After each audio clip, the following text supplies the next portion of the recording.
Hi guys, Milot Tarot here. Welcome back po for your kapalaran sa pag-ibig. Para po ito sa mga fire signs, Aries, Leo, and Sagittarius. Maglalagay na lang po ako ng timestamp sa description box para po mapuntahan ninyo ang inyong zodiac signs. Pero syempre, this is a general reading, kaya hindi po lahat ay makaka-relate. Okay? So let's start po with Aries. Ano kaya yung posibleng pagdaraanan ng mga Aries sa mga susunod na mga araw? So we have here the Hangman, the Two of Swords. Hindi pa rin kayo gumagalaw. Nag-aantay pa rin kayo dito. Okay. Yung nagkaka-anxiety na nga kayo, nai-stress na nga kayo dyan, and depression, but still, hindi pa rin kayo gumagawa ng aksyon para kumbaga makaalis kayo dyan sa situation nyo. Nagdadalawang isip pa rin kayo. Nag-aantay pa rin kayo for that somebody na manumbalik sa inyo. Okay, and then we have here the Six of Cups, the Page of Swords. There's a chance, no, na itong tao na ito, pwede itong mag-reach out sa'yo at makikipag-usap casually. But we have here the Wheel of Fortune. May possibility magkakaroon ng mga pagbabago siguro kung halimbawang mabibigyan ninyo ng linaw ang kung ano man nangyari sa inyo sa past. Okay? And malaki yung chance na this is an air sign, Gemini, Libra, Aquarius. Yeah. So these two cards are both reconciliation cards. Okay? So may chance na pwede na mag-reconcile kayo.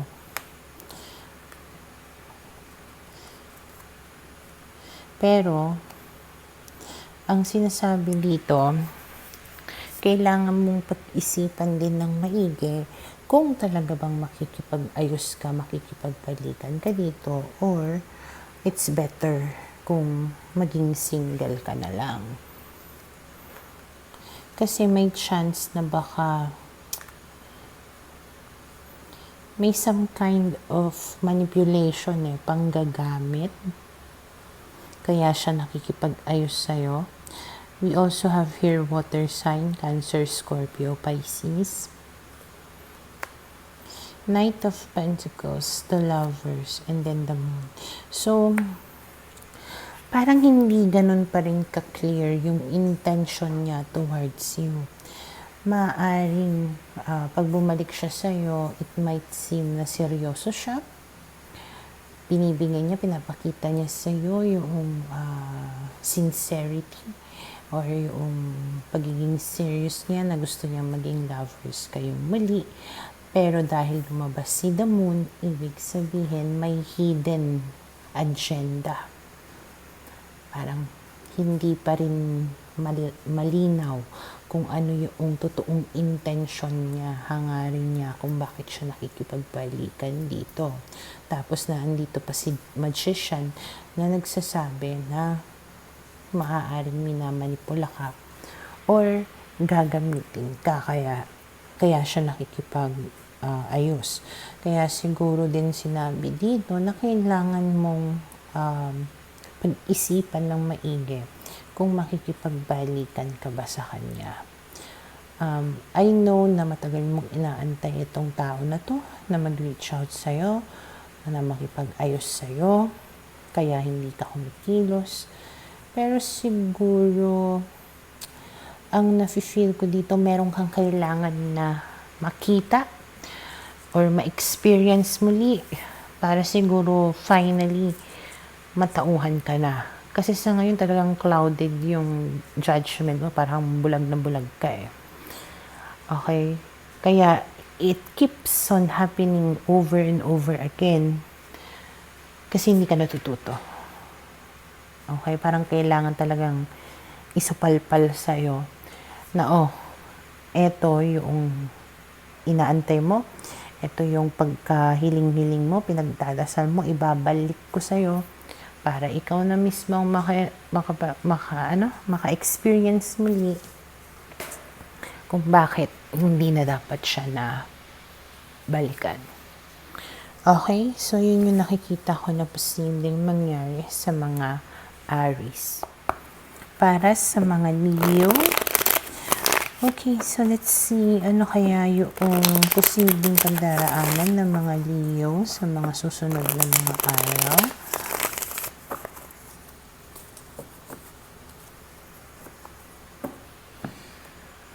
Okay, so we have here the Seven of Wands, the Sun, the Ace of Swords,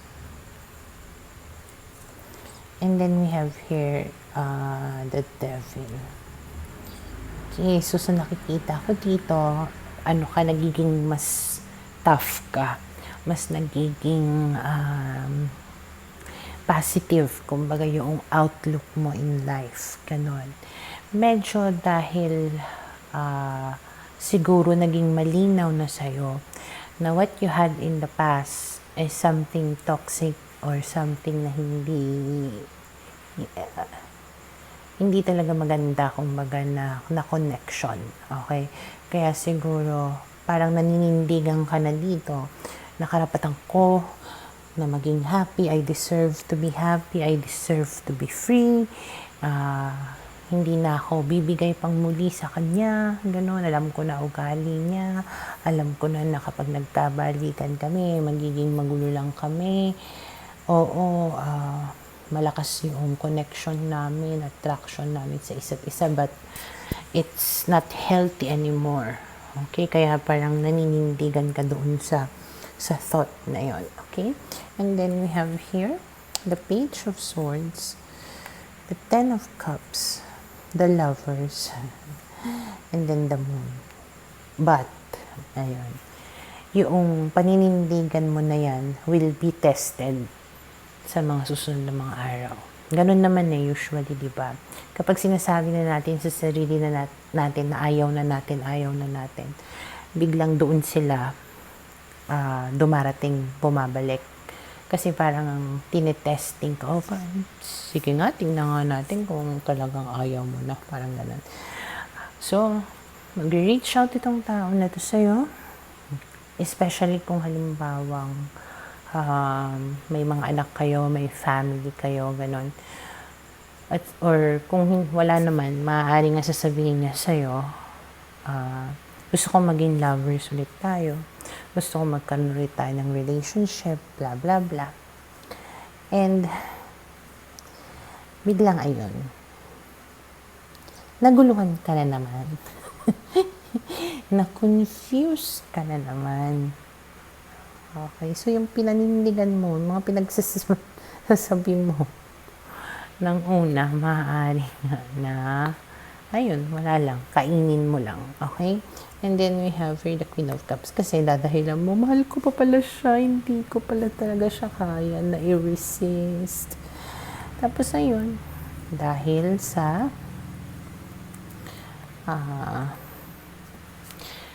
may chance na kung halimbawa na makipagbalikan ka, makipag-ayos ulit sa kanya, it will be a disaster again.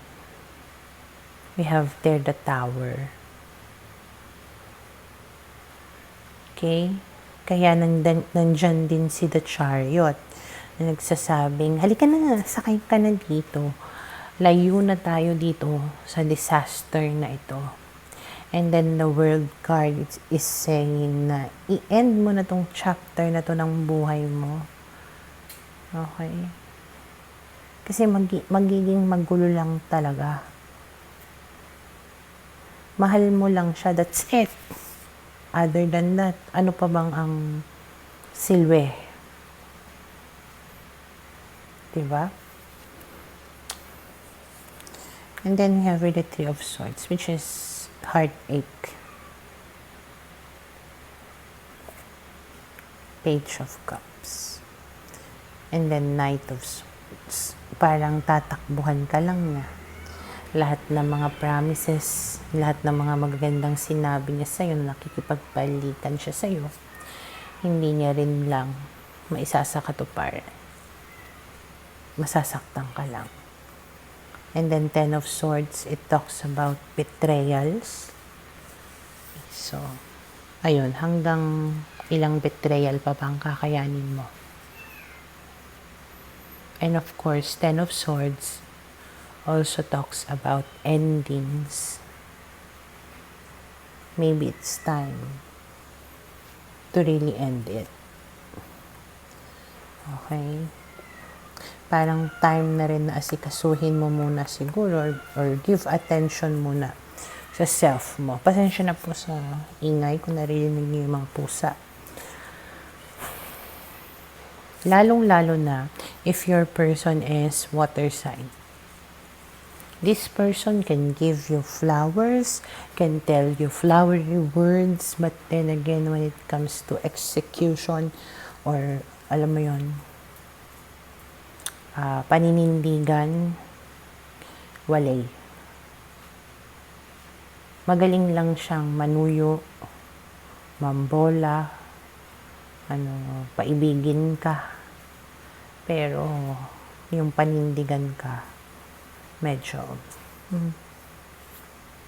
sablay. Kaya, panindigan mo to.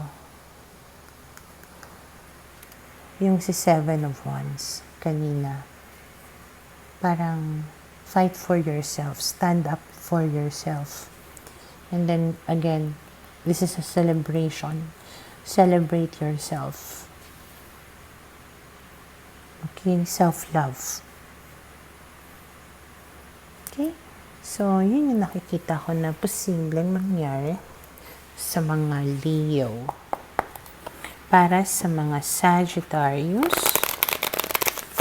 Okay, so let's see. Ano kaya yung posibleng pagdaraanan ng mga Sagittarius sa mga susunod na mga araw?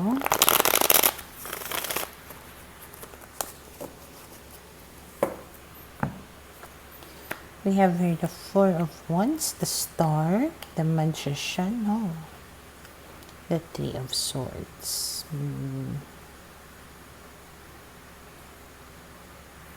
Kung meron kayong minamanifest, wini-wish, okay, para siyang tawag nito, double edge, okay? It can happen, but then again, it can also make things worse or it can also give you heartache. 4 of Wands, yes, pwede matupad yung pinapangarap mo, hinihiling mo na maging kayong muli. But again, we have here the 3 of Swords, which is the heartache. Either meron pa ring third party, ikaw yung third party, or maghihiwalay lang kayo at the end. Okay? And then we have here the Queen of Pentacles, the Knight of Pentacles, the Empress, 5 of Cups. So, pwedeng merong ibang involved na, meron siyang wife, pwedeng meron siyang, or husband, or pwede siyang may anak, ganon. Kaya tipong, this one is regret. Kung hindi man ganon, maaaring baka ikaw yung wife,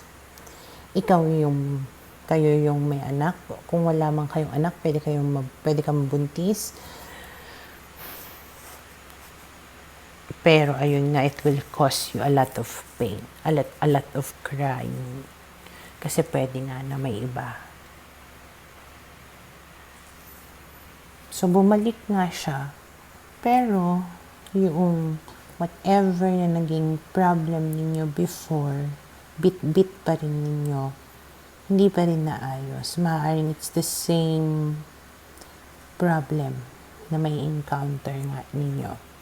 Okay? And then we have the 10 of Swords, the betrayals, the Fool, the King of Wands, the 7 of Swords, which talks about lying and cheating. Okay? Lalong-lalo na kung ang person ninyo ay Leo din. Okay? Pero yun lang yung malakas ang energy. I mean, Sagittarius pa ito, no? So, Leo, okay? Kasi parang ano lang siya, carefree, living like single. Not, hindi siya nagko-commit. I mean, kayo, pero parang hindi kayo kung umasta. Mahilig talaga siya sa good time. Ganyan, sa excitement. So, pwedeng binibetray ka niya pa ulit-ulit. Kaya kahit nasabihin natin nagkabalikan kayo, niloloko ka pa rin niya. And then we have really 2 of Cups. The 6 of Wands. Pero ikaw, okay ka lang kasi iniisip mo, at least binalikan niya ako. At least kami pa din. Baka magbabago pa siya. Basta hindi lang siya mawala sa akin. Basta hindi lang siya magkulang sa akin. Mabigyan niya lang ako ng attention. Okay lang. Baka magbago pa. Yun yung, mo, parang thought process mo. Okay? And then we have really Ace of Wands, the Emperor. Napaka-fiery nitong connection na ito. Since fire sign ka, malaki yung chance na fire sign din siya. So, yung mga ginagawa niya is dahil lang din sa pagiging mainit, hot na hot. Okay? And then we have the Queen of Wands.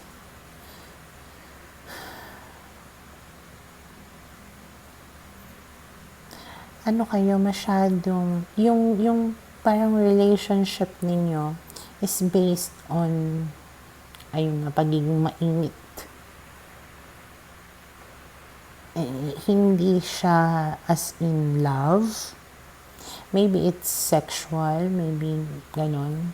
Intimacy, physical intimacy. Parang doon siguro yung connection ninyong dalawa. Doon kayo nagkakaintindihan. Yung nga lang, hindi pa rin siya ganon, totally na kasatisfied. Kasi nga, nagsisik pa rin siya sa iba or sadyang malibog lang talaga siya. But then again, masaya ka naman with the Queen of Wands dyan, as long as naandyan siya. Pero masaya, iiyak. Pero mas more on, parang gusto mo lang na, ang hirap sabihin guys, nagpapakatanga ka, parang okay lang sa'yo.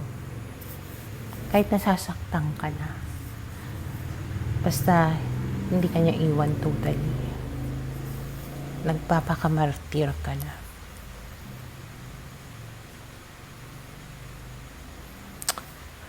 Okay? So, ayun. Yun na yun nakikita ko na posibleng mangyari sa mga Sagittarius.